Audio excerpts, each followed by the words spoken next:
Pequim, China, 13 de maio de 2025. Então, se você tá ouvindo isso, eu acho que você é do futuro. Então, como vão as coisas aí? Bem, eu tenho algumas coisinhas pra te explicar. Tinha um poderoso da China, um poderoso dos Estados Unidos. Os dois brigou, o mundo fez cabum. É isso. Isso ficou conhecido como Grande Bombardeio. E, bem, eu sou um dos sobreviventes dele. Por enquanto. Porque não consigo plantar nada, eu não posso sair desse bunker, e a comida vai acabar daqui a alguns meses. Mas a humanidade ainda tem esperança, graças ao gênio. Cadê o Jim? Bem, eu ia chamar ele pra fazer essa gravação, mas... Então, graças ao gênio do Jim, que vai fazer óvulos que só vão ser fecundados daqui a 20 mil anos. Isso é uma genialidade. O cara é biólogo, engenheiro, ele é um monte de coisa. Fazer o quê? A minha função nisso tudo é programar os robôs que vão ser seus papais e mamães.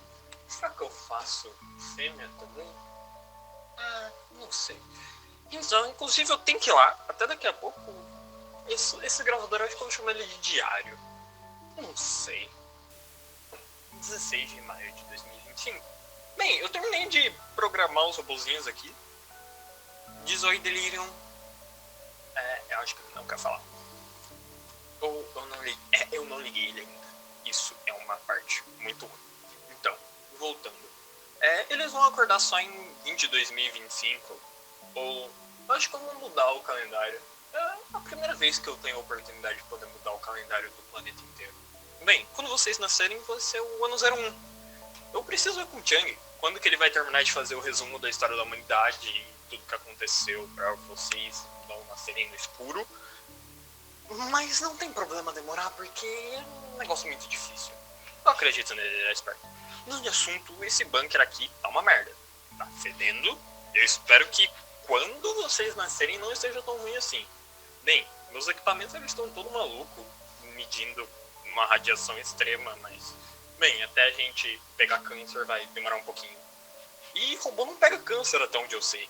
O futuro da humanidade seria diferente do que foi a nossa era. Porque se for igual, meu amigo, vocês estão ferrados.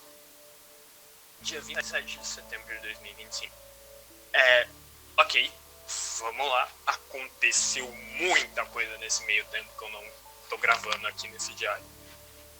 O Chang ficou biluteté das ideias, tentou destruir a máquina do Jim, a gente bateu nele, tacou ele na prisão e ele morreu.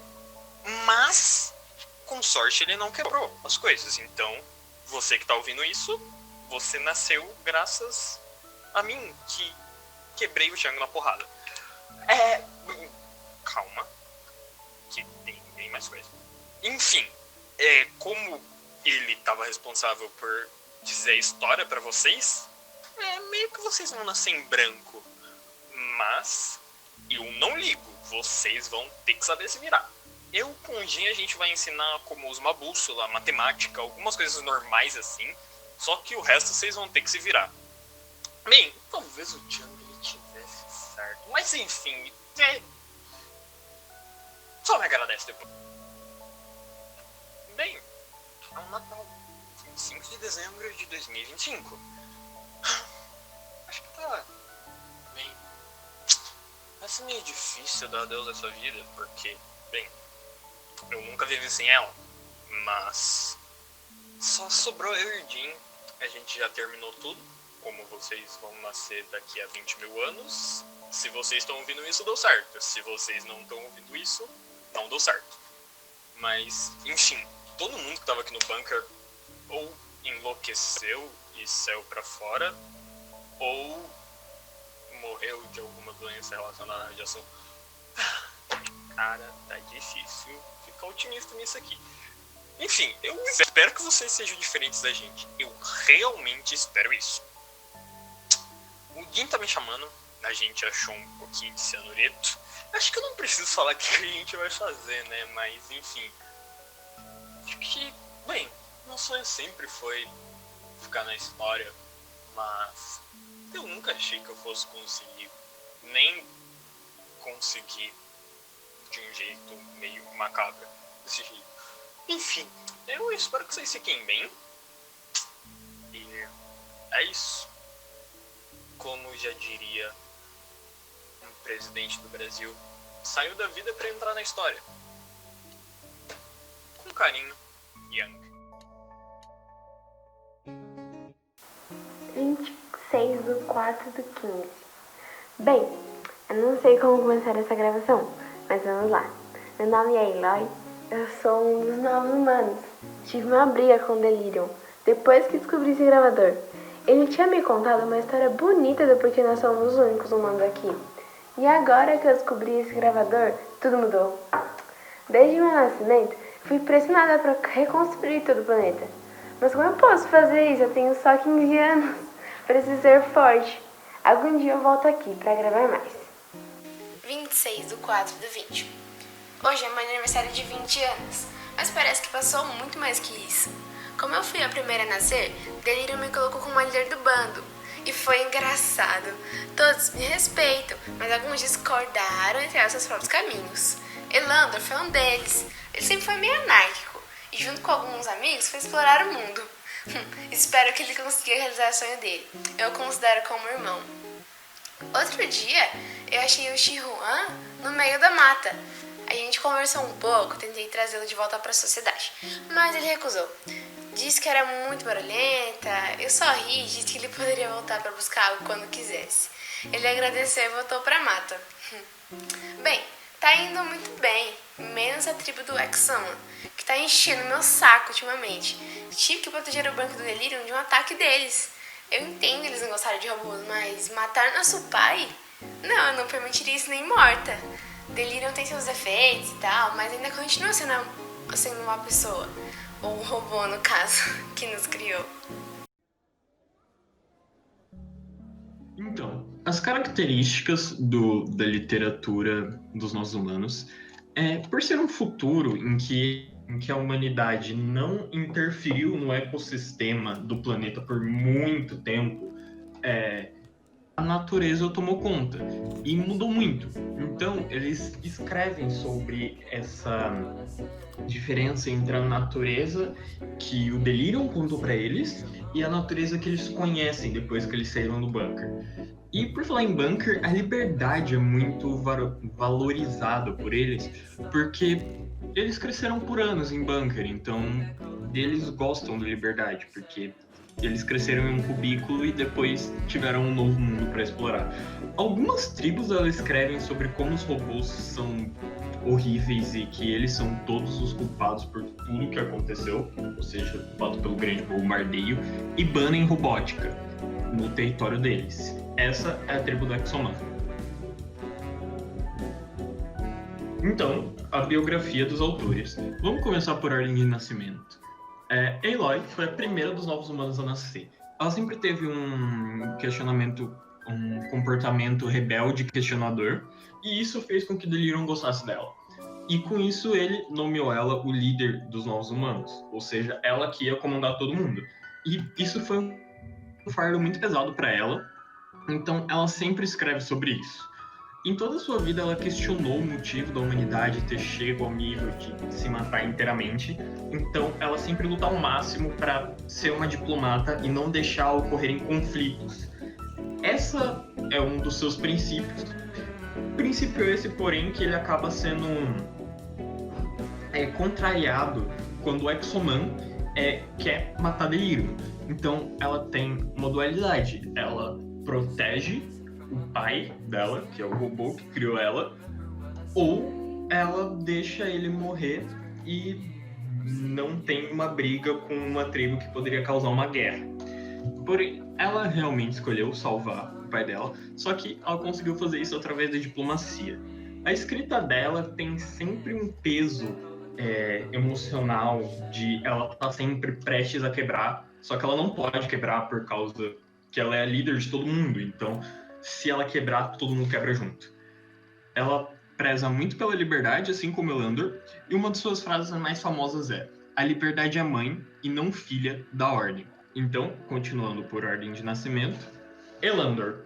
Elandor foi o segundo a nascer, e ele nunca teve uma relação boa com Delirium. Delirium achava ele rebelde demais, muito mais rebelde que a Aloy. Delirium admirava um pouco da rebeldia da Aloy, Só que Elandor era um nível muito mais acima. Desde sempre ele se questionou, ele não sabia nada sobre o passado, então ele tem uma pegada muito filosófica nas escritas dele. A ligação dele com os novos humanos era muito grande, ele considerava família e o sentimento era recíproco, então ele era tipo, todo mundo que tinha algum problema ia falar com ele, porque ele parecia entender todo mundo, ele fazia amizades muito facilmente. Então, depois de um tempo, ele decidiu que ele ia explorar o mundo. Ele prezava sempre por liberdade.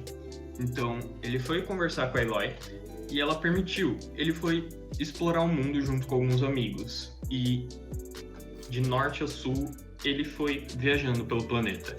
A escrita dele fala muito sobre natureza e metáforas sobre essa natureza. Que você tem que pensar um pouquinho para entender, mas até que dá para entender. Ninguém sabe se ele escrevia de maneira romantizada de propósito, querendo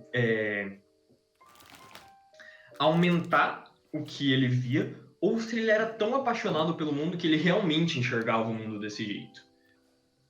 Então, depois, vem Tijuan.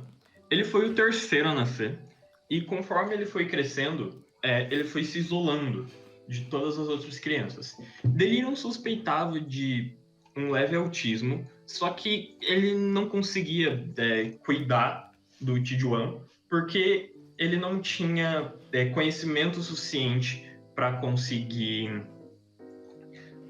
socializar ele de volta. Então ele resolveu treinar Tijuan, porque ele percebeu, esse menino ele vai viver a vida inteira isolado, então eu vou ensinar ele a sobreviver na floresta. Conforme Tijuan foi crescendo, ele foi virando basicamente uma máquina de matar. Não pro lado mal, mas porque ele precisava disso para sobreviver naquele planeta.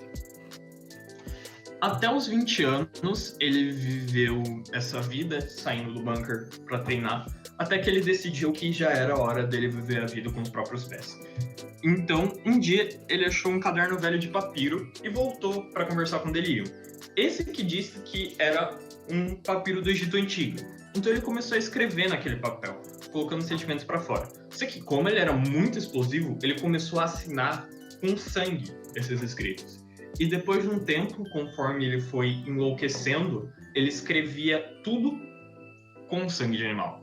A escrita dele não tinha muita métrica, era basicamente por ódio. Ele falava sobre a solidão que ele sentia, que ninguém entendia ele. Para os animais ele era muito humano, para os humanos ele era muito animal. Apenas Aloy conseguia entender ele e ele tinha uma relação até que boa com ela. Ele escrevia sobre a mania de falar sozinho, o medo de chuva e trovões, porque ele tinha uma audição extremamente sensível. Exoman. Ninguém sabe quando que ele nasceu, nem mesmo como foi sua infância, porque ele fez com que qualquer pessoa que soubesse disso não falasse nada pra ninguém, porque ele não queria o passado dele, porque ele considerava isso uma fraqueza. Depois de muitas brigas com Aloy por discordâncias do que eles deveriam fazer com Delirium, Exoman partiu pro oeste. E ele descobriu um lugar que os antigos humanos chamavam de Escandinávia. E lá ele achou outros humanos, coisa que Elandor sempre sonhou, mas nunca conseguiu. Assim que ele descobriu que ele tinha uma tecnologia mais avançada que esses humanos, ele convenceu eles a se tornar o próprio líder. Então ele vivia comandando essa tribo e sempre dizia: robôs causaram um grande bombardeio. A gente não pode confiar em robôs, eles devem ser mortos, porque eles representam o passado. E tudo que representa o passado tem que ser morto, enterrado. A escrita dele era primitiva, assim como os desenhos, que serviam apenas para dizer: os robôs são maus, não confia nos robôs. Delirium. Por último, o Delirium, que é o robô que criou todo mundo. Ele foi criado por Yang para cuidar dos novos humanos. E Yang colocou o poder da consciência nele, porque o mundo não é só lógicas complexas, e sim um conjunto de subjetividades que só um ser com consciência conseguiria entender. Por isso, ele é o único dos robôs que tem consciência, os outros apenas seguem suas ordens. Só que, durante os 20 mil anos que ele ficou, entre aspas, em coma, esperando os novos humanos acordar, seus circuitos internos eles foram sendo danificados. e com isso ele desenvolveu esquizofrenia, que afetava muito a relação deles com os nossos humanos, porque uma hora ele era uma pessoa muito dócil com essas crianças, outra hora ele basicamente batia nelas e humilhava elas. A escrita era extremamente discrepante dependendo do estado mental que ele tinha na hora que ele estava escrevendo. Algumas horas ele falava de como o mundo era belo, outras horas ele dizia que a vida era um sofrimento e que ele foi amaldiçoado com a imortalidade que ele tem. Mudando de versos livres, que ele escrevia de qualquer jeito, para versos extremamente regrados. Esse é o Delirium, que se autodenominou o salvador da humanidade.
There's something missing